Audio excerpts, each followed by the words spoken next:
नमस्कार बंधुरा Sujata village cooking আপনাদের অনেক অনেক স্বাগত জানাই। আজকে আমি আপনাদের কাছে একটি সম্পূর্ণ ইউনিক একটি পিঠের রেসিপি নিয়ে এসেছি। আপনারা তো সব সময় পাটিসাপটা পিঠে খেয়েছেন তো অনেক রকমের পদ্ধতিতে। আজকে আমি সম্পূর্ণ একটা ইউনিক পদ্ধতিতে আজকে আপনাদের পাটিসাপটা পিঠে বানিয়ে দেখাবো। তো ক্ষীর দিয়ে পাটিসাপটা পিঠে বানাবো। তো এখানে আমি ক্ষীরের পাটিসাপটা বানানোর জন্য উপকরণগুলো আমি নিয়ে নিয়েছি। গোবিন্দভোগ চালটা বেটে নিয়েছি, সাথে আতপ চালও বেটে নিয়েছি, খেজুরের গুড় নিয়েছি, কিশমিশ নিয়েছি, পানমৌরি আর এলাচ নিয়েছি, লবণ নিয়েছি, একটু সরষের তেল নিয়েছি, সাথে এই যে গরুর দুধ নিয়েছি, 500 গ্রাম গরুর দুধ নিয়েছি। এটা দিয়েই আজকে আমি আপনাদেরকে পাটিসাপটা পিঠে বানিয়ে দেখাবো। দেখতে থাকুন আর আমার সাথে থাকুন। আর এখনো পর্যন্ত আমার চ্যানেলটিকে যারা সাবস্ক্রাইব করেননি সাবস্ক্রাইব করে দেবেন, পাশের ঘন্টিটা ক্লিক করে রাখবেন। যখন আমি নতুন কোনো ভিডিও ছাড়বো সবার প্রথমে আপনার কাছে পৌঁছে যাবে। উনুনটা ধরিয়ে নিয়েছি, কড়াইটা বসিয়ে দিলাম, দিয়ে প্রথমে আমি ক্ষীরটা বানিয়ে নেব পাটিসাপটার জন্য। কড়াইতে আমি 250 গ্রাম মতো দুধ দিয়ে দিচ্ছি ক্ষীরটা বানানোর জন্য।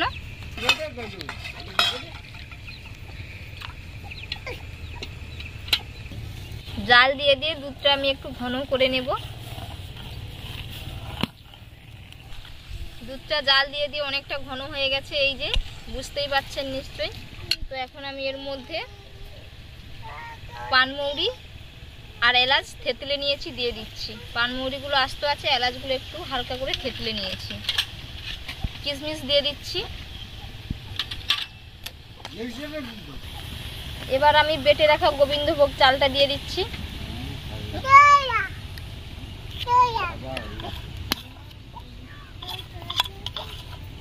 চালটা খুব সুন্দরভাবে মিহি করে বেটে নিয়েছি। এর মধ্যে এই অবস্থায় আমি খেজুরের গুড় দিয়ে দেব।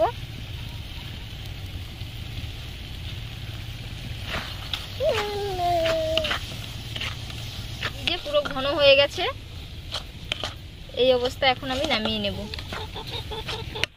পাটিসাপটার জন্য আমি ভালো একটা বেটার তৈরি করে নেব। তো পরিমাণ মতো লবণ দিয়ে দিচ্ছি,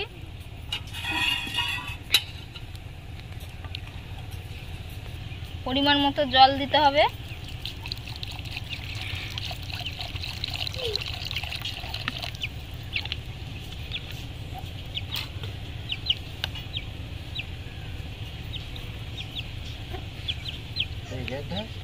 এই যে পাতলা করে একটা বেটার তৈরি করে নিয়েছি।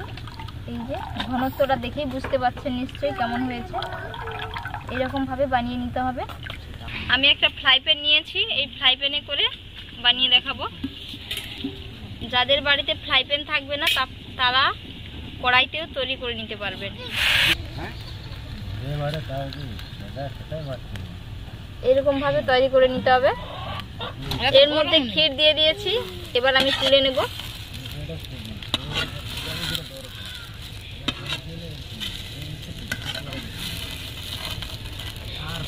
একটা পাটিসাপটা হয়ে গেল।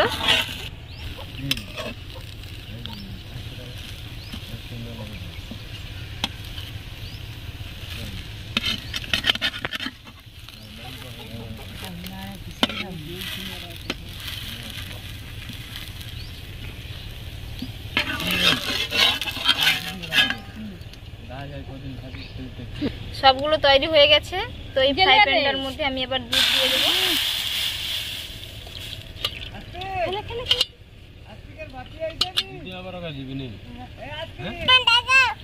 দুধটা ফুটে উঠলে আমি পাটিসাপটাগুলো এর মধ্যে দিয়ে দেব। এর মধ্যে খেজুরের গুড় দিয়ে দিচ্ছি।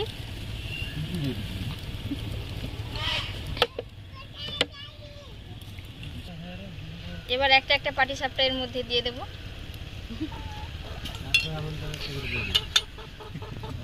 দুধটা ঘন হয়ে গেলে এবার আমি নামিয়ে নেব।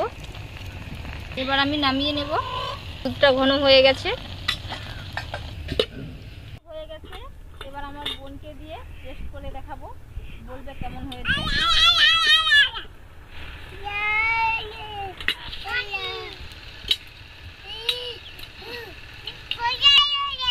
দেখে বল কেমন হয়েছে। কত সুন্দর কালারটা রে।